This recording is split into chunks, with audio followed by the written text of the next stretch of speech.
The morning sun cast long shadows across the dusty plains of Arizona Territory as Jake Morrison stepped out of his ranch house.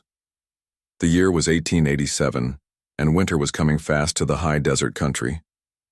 Jake had been ranching this land for nearly 15 years, ever since he'd mustered out of the cavalry and decided to make his fortune raising cattle in the untamed Southwest.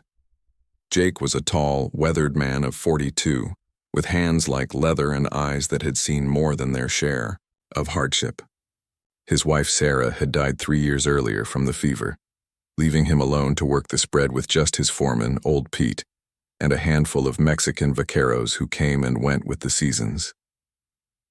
This particular morning felt different somehow. The air was crisp and carried the scent of snow from the distant mountains. Jake knew he needed to gather firewood before the real cold set in. His woodpile was getting low, and the nights were already cold enough to make a man appreciate a warm fire. He hitched up his wagon and loaded his axe, rope, and water jug. The best timber was about 8 miles north of the ranch, up in the foothills where the oak and pine trees grew thick. It was rough country, full of rocky canyons and hidden valleys that most folks avoided. There were still Apache bands roaming. Those hills, though, they'd been mostly quiet since Geronimo's surrender the year before. Jake had always gotten along well enough with the Apache. He'd learned some of their language during his cavalry days and had even traded with them on occasion. Unlike many of his neighbors, he didn't see them as nothing but savages. They were people trying to survive in a land that was changing faster than anyone could keep up with.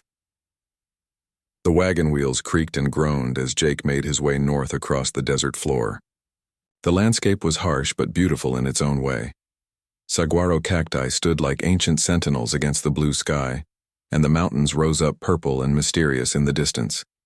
This was hard country, but it was honest country. A man knew where he stood out here.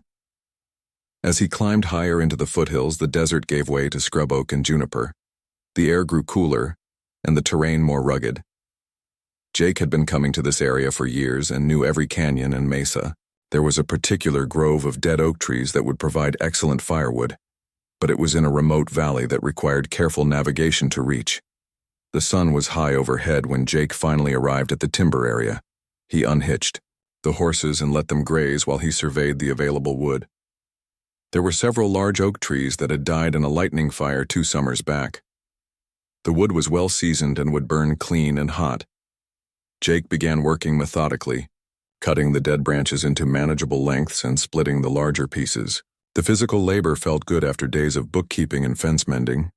Out here, with just the sound of his axe biting into wood and the wind sighing through the trees, Jake could almost forget the loneliness that had settled on him since Sarah's passing.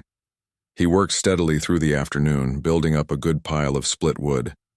The wagon was about half full when he decided to explore a narrow canyon he'd noticed, but never investigated. Something about it caught his eye. Maybe it was the way the shadows fell across the entrance, or perhaps just the restlessness that came from working alone for too long. The canyon was barely wide enough for a man to walk through, with steep walls that rose 30 feet on either side. Jake picked his way carefully over the rocky ground, following what looked like an old game trail. The canyon twisted and turned, opening into small clearings before narrowing again. About a 1/4 mile in, the canyon opened into a hidden valley, perhaps 200 yards across. Ancient cottonwood trees grew along a small stream that bubbled up from underground springs. It was like a secret garden hidden in the harsh desert landscape. Jake was admiring the peaceful scene when he noticed something that made him stop dead in his tracks. On the far side of the valley, tucked against the canyon wall and half hidden by brush and trees, was a small wooden structure. It looked like a cabin or large shack, built from rough-hewn logs and chinked with mud and stones. The building was clearly old and appeared abandoned, but something about it made Jake approach cautiously. As a former soldier, he'd learned to trust his instincts, and right now those instincts were telling him to be careful. The closer he got, the more details he could make out. The cabin was small, maybe 12 feet square, with a single door and one small window. The roof was made of split logs covered with sod, and weeds grew from the earth that had accumulated there over the years. Whoever built this place had known what they were doing. It was positioned to be almost invisible from the canyon entrance, and was sheltered from the wind and weather. Jake paused about 50 feet from the cabin and called out in English, then in Spanish, and finally in the Apache words he remembered from his cavalry days. He announced himself as a friend and asked if anyone was inside. There was no response, just the sound of the wind and the babbling of the creek. Moving closer, Jake could see that the cabin was indeed very old. The logs were gray with age and weather, and the door hung slightly askew on leather hinges. But there were signs that it hadn't been abandoned for very long. The area around the door was swept clean, and he could see the remains of a small fire, pit with cold ashes. Jake was reaching for the door when he heard it, a sound that made his blood run cold. It was faint but unmistakable, the sound of someone crying. Not the bold weeping of grief or pain, but the quiet, hopeless sobbing of complete despair. The sound was coming from inside the cabin. Jake's hand went instinctively to the Colt revolver on his hip, but he didn't draw it. Instead, he called out, again more gently this time in Apache. He said he was a friend and that he meant no harm. The crying stopped abruptly, replaced by a tense silence that seemed to fill the hidden valley. For several long moments, Jake stood frozen outside that weathered door, knowing that whatever he found inside would change everything. The desert wind whispered through the cottonwoods, and somewhere in the distance a hawk cried out as it circled high above the canyon walls. Jake Morrison had come looking for firewood on what seemed like an ordinary morning. But as his weathered hand reached for that crooked door handle, he knew he was about to discover something that would test every belief he held about justice, mercy, and what it meant to be human in an unforgiving land. Jake pushed the door open slowly, and the hinges creaked in protest. The interior of the cabin was dim, lit only by the single small window and the light filtering through the open doorway.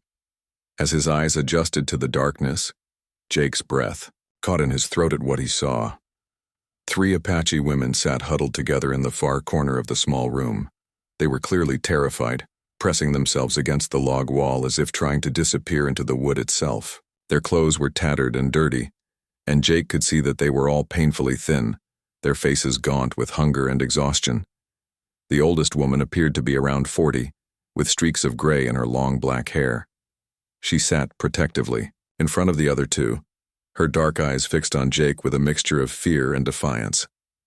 To her left was a younger woman, perhaps 25, who held herself with the bearing of someone who had once been proud, but was now broken by circumstances, beyond her control.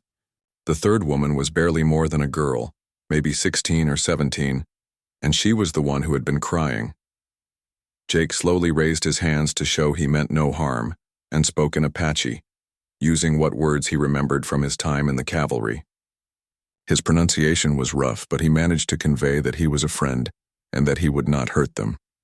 The older woman replied in rapid Apache, too fast for Jake to follow completely, but he caught enough to understand that they were afraid. He would turn them over to the soldiers. In broken English mixed with Spanish and Apache words, the older woman told him their story.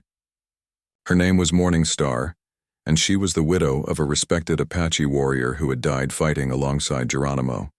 The younger woman was her daughter, called Singing Bird, and the girl was her niece, Little Fox. When Geronimo had finally surrendered in 1886, most of the Apache had been rounded up and sent to prison camps in Florida, but some had escaped the dragnet, hiding in remote canyons and living off the land as their ancestors had done for generations. Morning Star and her family had been among those who refused to surrender, preferring to die free rather than live, as prisoners far from their homeland. For over a year they had managed to survive in the wilderness, moving constantly to avoid the soldiers and civilian posses that hunted them. They lived on roots, berries, and small game, always staying one step ahead of capture. But winter was coming, and they were growing weaker.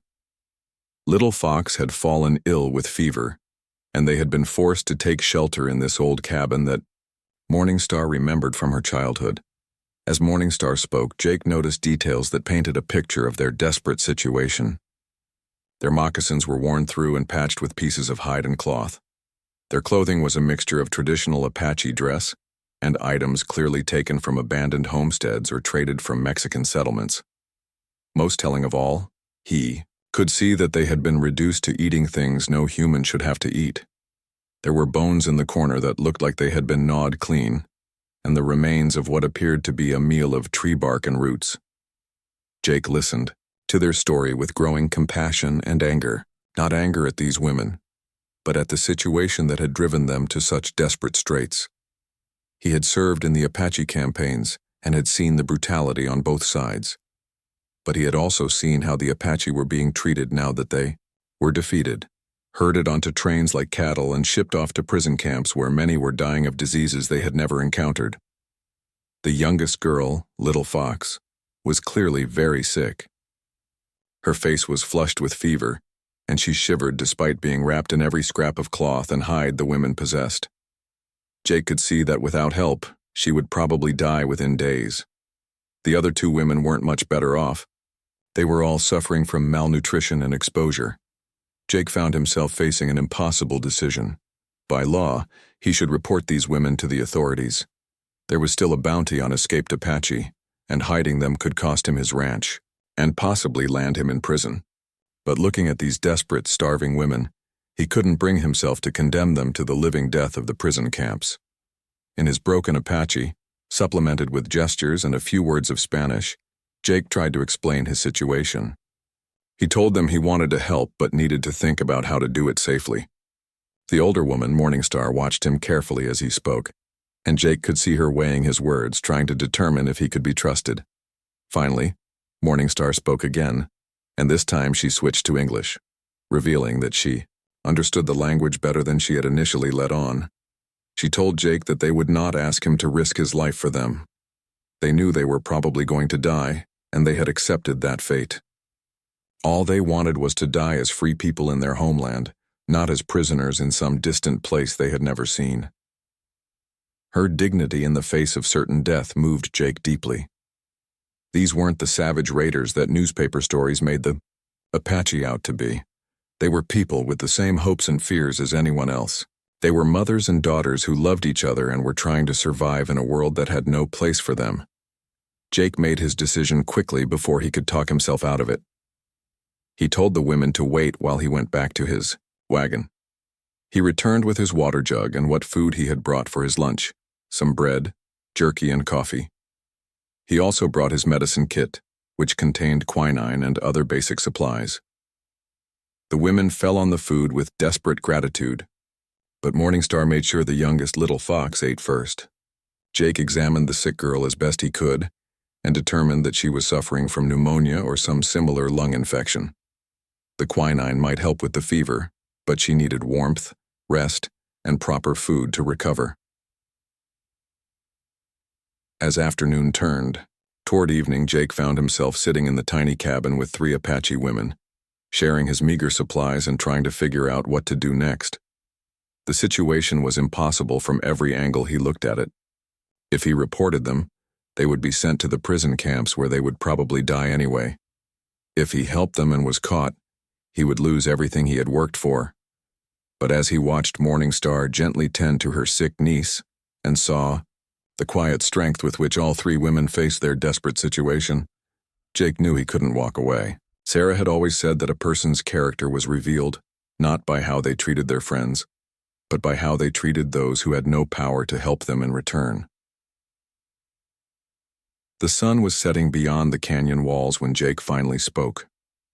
His mixture of English, Spanish, and Apache, he told the women that he would help them. He didn't know how yet, but he would find a way. Morningstar looked at him for a long moment, then nodded slowly.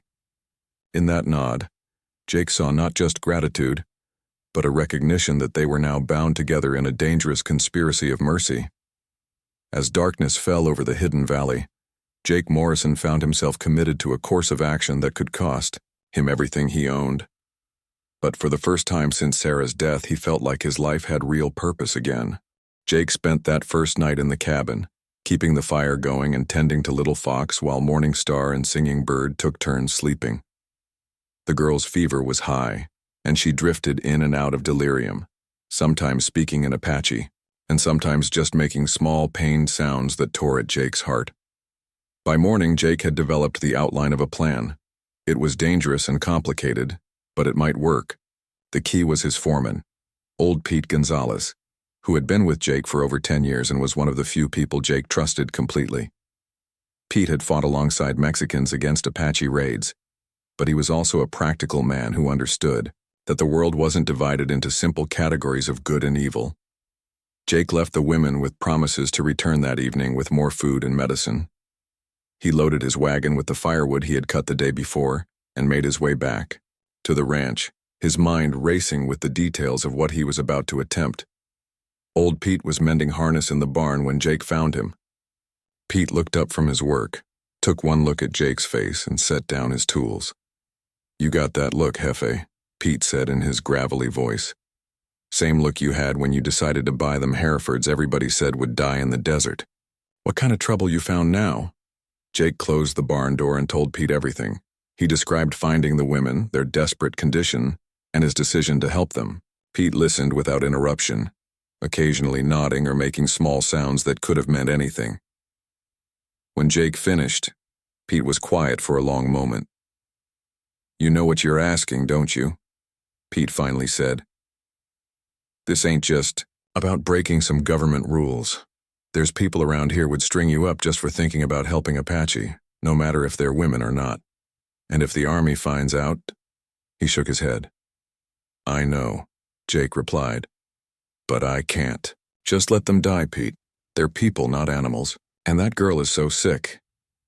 Pete studied Jake's face for another long moment, then sighed. "All right, Jefe. I've been riding with you long enough to know you ain't gonna change your mind once it's made up. What you need me to do?" Jake's plan was simple in concept, but would require careful execution. The women couldn't stay in that canyon indefinitely. Winter was coming, and Little Fox needed better shelter and care if she was going to survive. But they also couldn't simply disappear. There were too many people watching for escaped Apache, and the reward money was too tempting for some folks to ignore. The solution Jake had devised was to hide them in plain sight. He would bring them to the ranch, but not as Apache fugitives. Instead, they would become Mexican women, perhaps widows from some village south of the border who had come north looking for work. With their hair styled differently and wearing proper Mexican clothing instead of traditional Apache dress, they might pass for Mexican, especially if they stayed mostly on the ranch and didn't interact with too many strangers. It wasn't a perfect plan. Morningstar's features were distinctly Apache, and anyone who knew what to look for might see through the deception. But it was better than leaving them to die in that canyon, and it might work long enough for them to figure out something more permanent. The first step was getting proper clothes and supplies. Jake sent Pete to the Mexican settlement of San Luis, 20 miles south, with instructions to buy women's clothing, food, and medicine, and to spread the story that Jake was hiring some Mexican widows to help with cooking and housekeeping now that winter was coming. While Pete was gone, Jake spent the day preparing. He cleaned out the old bunkhouse that had been empty since two of his hands had left for Colorado in the spring. He brought in extra blankets, firewood, and basic furniture. To anyone watching, it would look like he was getting ready for new employees. That evening, Jake returned to the canyon with a wagon load of supplies. The women were in worse shape than when he'd left them. Little Fox's fever had gotten worse, and she was barely conscious. Morningstar and Singing Bird were trying to care for her, but they were nearly at the end of their strength. Jake gave them food and medicine, then explained his plan. Morningstar listened carefully, asking occasional questions in English that revealed she understood the dangers involved better than Jake had initially realized. She had lived through the Apache wars and knew how precarious their situation was. "Why? Do you do this for us?" she asked when Jake finished explaining. "We are nothing to you. We are your enemies." Jake thought about that question for a moment. "You're not my enemies," he finally said. "You're just people trying to survive. My wife always said that the measure of a man wasn't how he treated his friends, but how he treated folks who couldn't do anything for him in return." Morningstar nodded slowly. "Your woman was wise. What was her name?" "Sarah," Jake said quietly. "We will remember Sarah," Morningstar said, "and we will remember Jake Morrison." Over the next 3 days, Jake worked to implement his plan.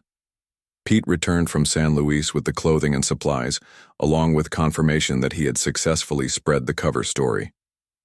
A few of the local Mexican families had mentioned that they had heard of some widows looking for work, which would help establish the women's fictional identities. The most difficult part was transforming the women's appearance.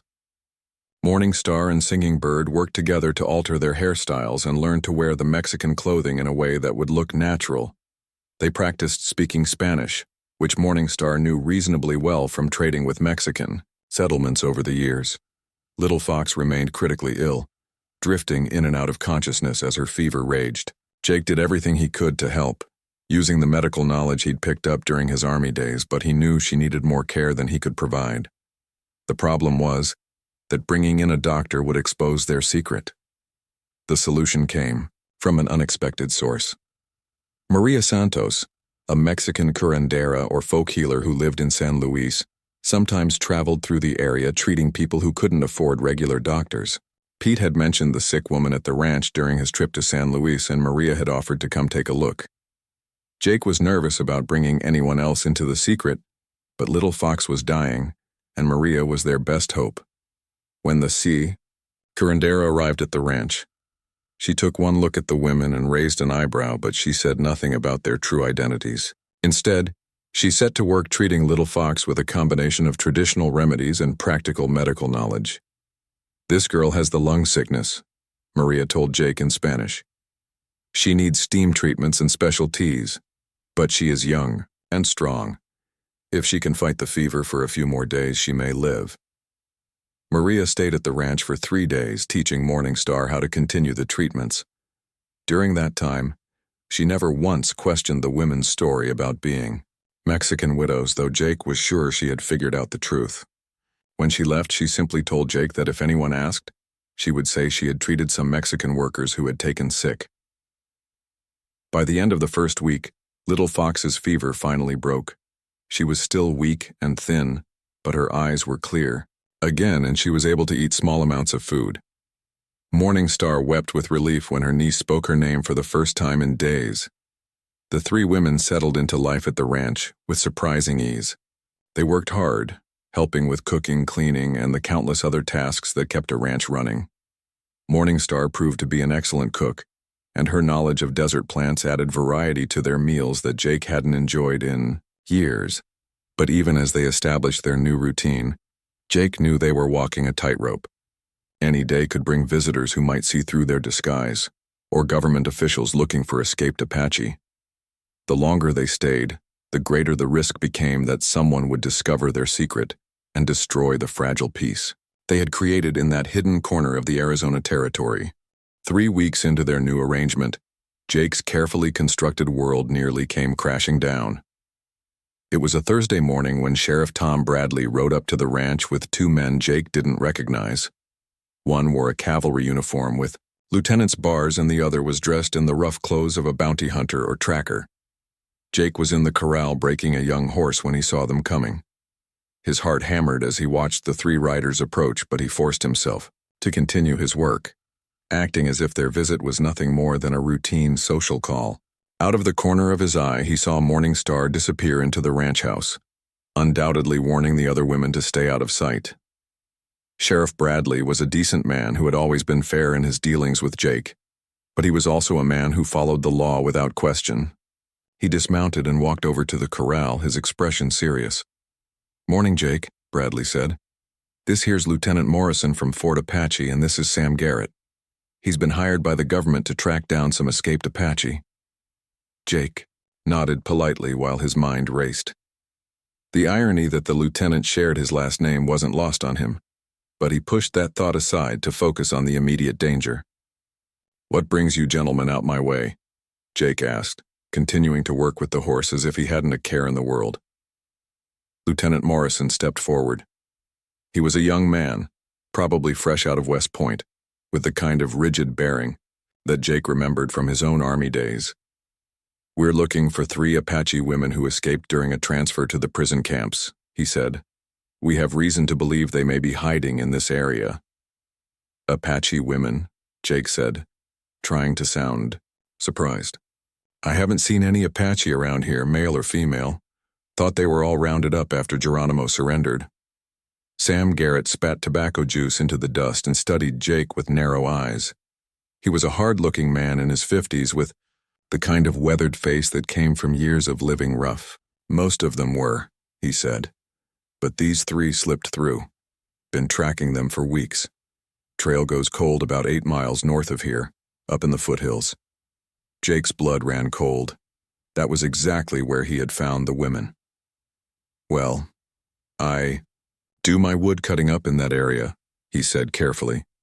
Haven't seen any sign of people living rough, but then again, I wasn't looking for any.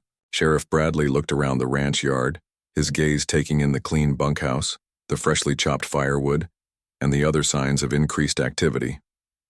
Looks like you're doing well for yourself, Jake. Got some help, I see. Hired a few Mexican women to help with the household work, Jake replied, his mouth suddenly dry. Gets lonely out here and winter's coming on. Figured it was time to get some proper help instead of trying to do everything myself. Lieutenant Morrison's eyes sharpened with interest. Mexican women, where did you find them? They came up from San Luis looking for work, Jake said. Widows, I understand. Their men died in some kind of fever outbreak down south. I'd like to meet these women, the lieutenant said, just to verify their story. Jake's heart pounded, but he kept his voice steady. I'm afraid they're not here. Right now. Sent them to town for supplies early this morning. Won't be back until evening. It was a desperate lie, but it was all Jake could think of on the spot. He prayed that the women had enough sense to stay hidden in the house and not show themselves. Sam Garrett walked over to the bunkhouse and peered through the window. Looks like Mexican women, all right, he said after a moment. Got some of their things laid out in their dresses and such. Jake breathed a silent sigh of relief. The women had been careful to maintain their disguise even in private, keeping their Mexican clothing visible and their traditional Apache items hidden. Lieutenant Morrison wasn't satisfied. I'd still like to talk to them when they return. Perhaps we could wait? I'm afraid that might not be practical, Sheriff Bradley said. We've got 2 more ranches to check before dark, and it's a long ride back to town. Jake seized the opening. You're welcome to come back any time, Lieutenant. The women will be here for the foreseeable future. They're good workers, and I need the help. The bounty hunter, Garrett, had been studying the ground around the ranch buildings. Haven't seen any unshod horse tracks, he said. Apache usually don't shoe their ponies. Wouldn't expect to, Jake said. I keep all my horses shod, and anyone working here uses my horses. The 3 men spent another few minutes looking around, but Jake's story seemed to hold up. The evidence of Mexican women living at the ranch was consistent, and there were no obvious signs of Apache presence. As they prepared to leave, Lieutenant Morrison handed Jake a piece of paper. This is a description of the 3 women we're looking for, he said. If you see anyone matching these descriptions, there's a $100 reward for information leading to their capture. Jake took the paper without looking at it. I'll keep my eyes open, he promised. After the men left, Jake waited a full hour before going to the house. He found the 3 women huddled together in the back room, clearly terrified. Morning Star looked up at him with eyes full of fear and resignation. They were looking for us, she said. It wasn't a question. Yes, Jake said. But they're gone now, and your disguise worked. They think you're Mexican. He showed them the description sheet, and Morningstar translated it for the others. The descriptions were fairly accurate, but they focused on the women's Apache clothing and hairstyles. In their Mexican dress, with their hair arranged differently, they looked different enough to pass casual inspection. But Jake knew this was just the beginning. The search would continue, and eventually someone might look more closely. They needed a better long-term solution. That evening, Jake called a meeting with Pete and the 3 women. They gathered in the ranch house kitchen, and Jake laid out the situation honestly. This was close, he said. Too close. They're going to keep looking, and sooner or later someone's going to get suspicious.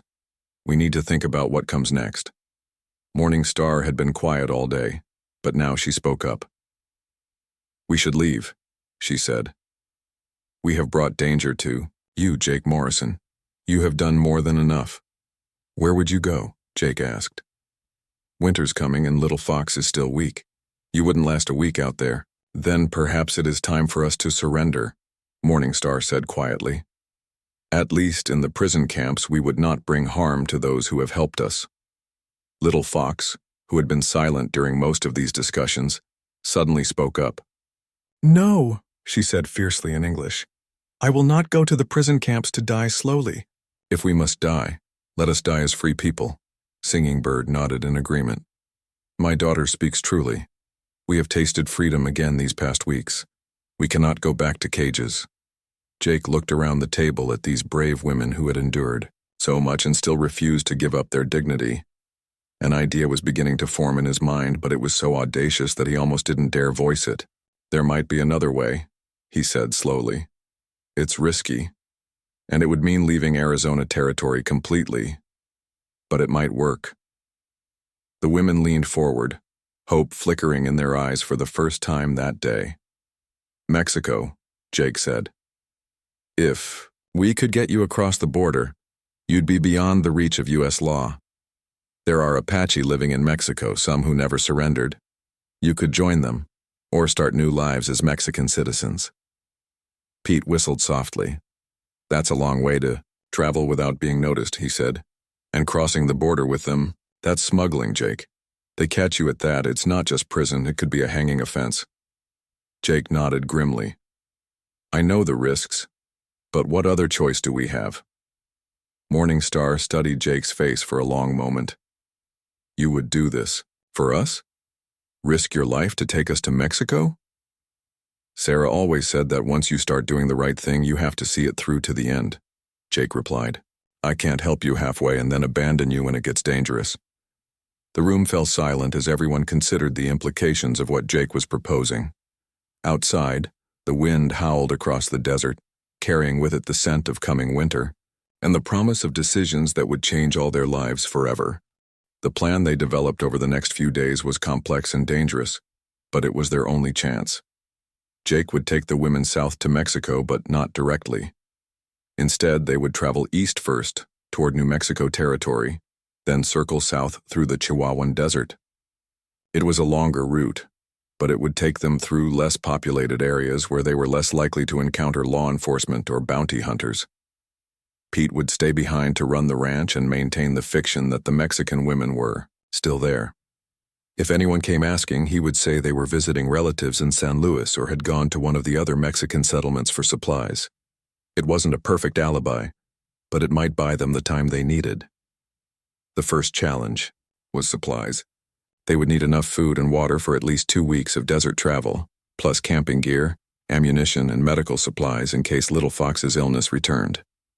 Jake began accumulating these items gradually, buying them from different sources so as not to arouse suspicion. The second challenge was transportation. Jake's regular wagon would be too recognizable, so he arranged to buy an older, more common wagon from a Mexican trader in San Luis.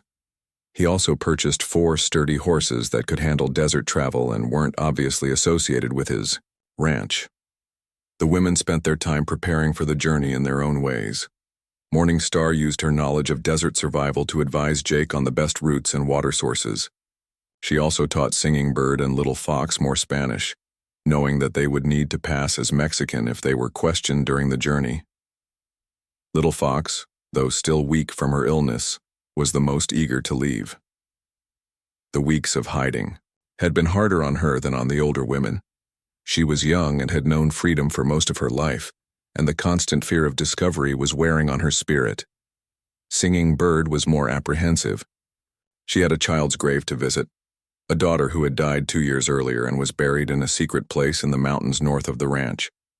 She wanted to say goodbye, but Jake convinced her it was too dangerous. Any deviation from their planned route could mean discovery and death for all of them. On the night before their departure, Jake sat on his porch looking out at the stars and thinking about the path that had brought him to this moment. 6 weeks ago, he had been a lonely rancher going about his daily business. Now he was about to risk everything for 3 women he barely knew, women that most of his neighbors would gladly turn in for the reward money. Morningstar joined him on the porch, moving silently in the way that Apache people learned from childhood. She sat beside him without speaking for several minutes, both of them looking up at the vast canopy of desert stars. "You are thinking about your woman," she said finally. "About Sarah." Jake nodded. "She would have liked you," he said. "She always said that the best way to honor the dead was to help the living." Sergeant Murphy walked slowly around the small group, his weathered face showing no emotion.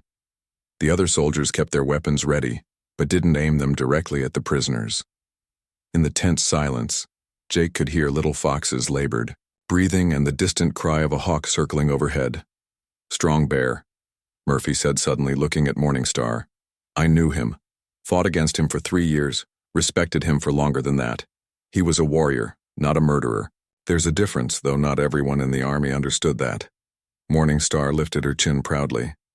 "He spoke of you too, Sergeant Murphy. He said you were a soldier who understood honor." Murphy's eyebrows rose slightly. "He knew my name?" "Apache warriors remember their enemies, especially the honorable ones. Strong Bear said you could have killed him during the fight at Devil's Canyon, but you took him prisoner instead when he was wounded." Jake watched this exchange with growing amazement. The web of connections between these people went deeper than he had realized. In this harsh land, the same names came up again and again, and even enemies could develop a grudging respect for each other. Murphy was quiet for a long moment, clearly wrestling with a difficult decision. Finally, he turned to his men. "Private, Collins, ride back toward the fort. Tell them we found no trace of the escaped Apache in this sector. We'll continue the search to the east." "But Sergeant," one of the younger soldiers protested, "we found them right here. There's reward money. Did you hear me give you an order, Private?"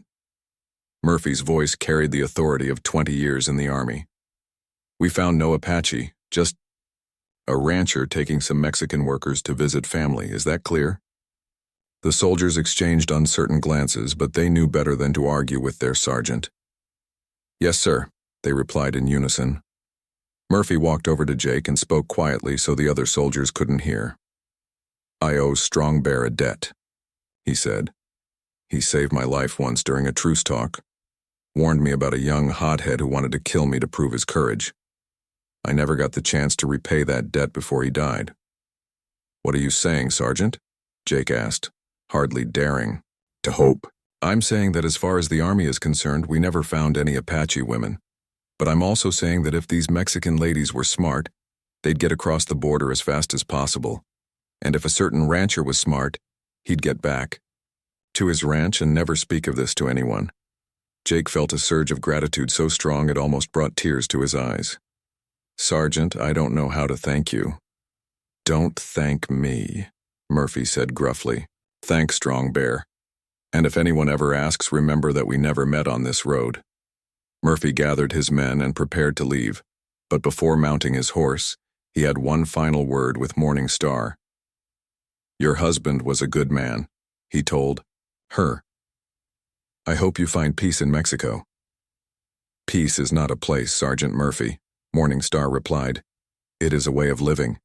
Perhaps someday your people and mine will find that way together." Murphy nodded and swung into his saddle.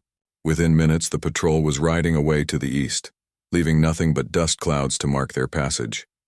Jake stood in the desert road, hardly believing what had just happened. They had been captured, certainly headed for prison or worse, and now they were free again. The coincidence of Murphy knowing Strong Bear, the sergeant's decision to honor an old debt, it seemed like something out of a dime novel rather than real life. "We must not waste this gift," Morningstar said, reading his thoughts. "We are very close to the border now. 2 days, perhaps 3. They pushed hard for the rest of that day and the next, traveling by night when possible and resting during the hot daylight hours. Little Fox's strength was returning, and she was able to walk for longer periods, relieving the strain on their horses. On the evening of the second day after their encounter with Murphy's patrol, they crested a low ridge and saw the Rio Grande Valley spread out below them. The river was just a thin line of green in the distance, but it represented freedom for the 3 Apache women. "Mexico," Singing Bird whispered, saying the word like a prayer. They made camp that night in a grove of cottonwood trees near a small spring. Jake knew this would be their last night together, and the knowledge filled him with unexpected sadness.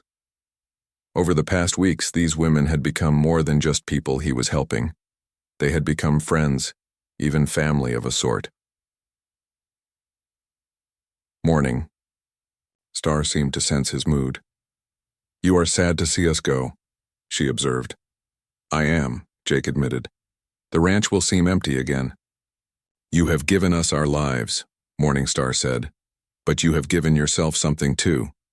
You have remembered what it means to live for something larger than yourself." Sarah would be proud. The next morning, they crossed the Rio Grande at a shallow ford that Morningstar knew from her childhood. The water was cold and swift but not deep, and they made it across without difficulty. On the Mexican side, Jake helped them unload their supplies and prepare for the next phase of their journey. "There is an Apache settlement 3 days south of here," Morningstar explained. "My cousin lives there with her family. They will welcome us." Jake gave them most of his remaining supplies, keeping only enough for his return journey. He also gave Morningstar a small leather pouch containing $50 in gold coins, most of his ready cash. "For emergencies," he said when she tried to refuse the money, "and to help you get started in your new life." Little Fox, who had been quiet during the crossing, suddenly ran to Jake and hugged him tightly. "Thank you, Jake Morrison," she said in careful English. "I will remember you always." Singing Bird was more reserved, but she pressed a small beaded ornament into Jake's hand. "For your Sarah," she said, "to remember that love continues even after death." Morningstar was the last to say goodbye. "You have been brother to us," she told him formally. "Brother to Morningstar, brother to the family of Strong Bear. If you ever have need, if you ever come to Mexico, you will be welcomed as family." Jake watched them disappear into the desert brush, 3 figures growing smaller and smaller until they were lost in the shimmering heat waves. Then he turned his wagon around and began the long journey back to Arizona territory. The trip back to the ranch took 5 days. Jake told anyone who asked that he had delivered the Mexican women safely to their relatives and had spent some time looking at cattle ranches in New Mexico. Pete confirmed that there had been no more visits from law enforcement, and life gradually returned to normal. But Jake was changed by his experience. He had discovered reserves of courage and compassion he didn't know he possessed, and he had learned that sometimes the most important things in life came from unexpected directions. The loneliness that had plagued him since Sarah's death was gone, replaced by a sense of purpose and connection to something larger than himself. 6 months later, Jake received a letter delivered by a Mexican trader. It was written in Spanish, in a woman's careful handwriting, and Jake had to have it translated by the priest in town. The letter was from Morningstar, reporting that all 3 women were safe and well. Little Fox had fully recovered her health and was learning to read and write Spanish. Singing Bird had found work as a seamstress in a small town near the Apache settlement, and Morningstar herself had married a widowed Apache man and was helping to teach children in a small school. The letter ended with words that Jake had the priest read to him several times. "We think of you often, Brother Jake, and we pray that Sarah's spirit watches over you with pride. You saved our lives, but more than that, you proved that there are still good people in the world who will risk everything for strangers. This gives us hope for the future." Jake kept that letter in his shirt pocket for the rest of his life. Whenever he faced difficult decisions or moments of doubt, he would think about 3 Apache women who had trusted him with their lives, and about a lonely search for firewood that had led him to discover what it truly meant to be human in an unforgiving world. Years later, when Jake was an old man telling stories to his neighbor's children, he would always end this tale the same way. Sometimes the most important things we do are the things nobody ever knows about, but the people we help remember, and that's what matters. That's how we make the world a little bit better, one act of kindness at a time.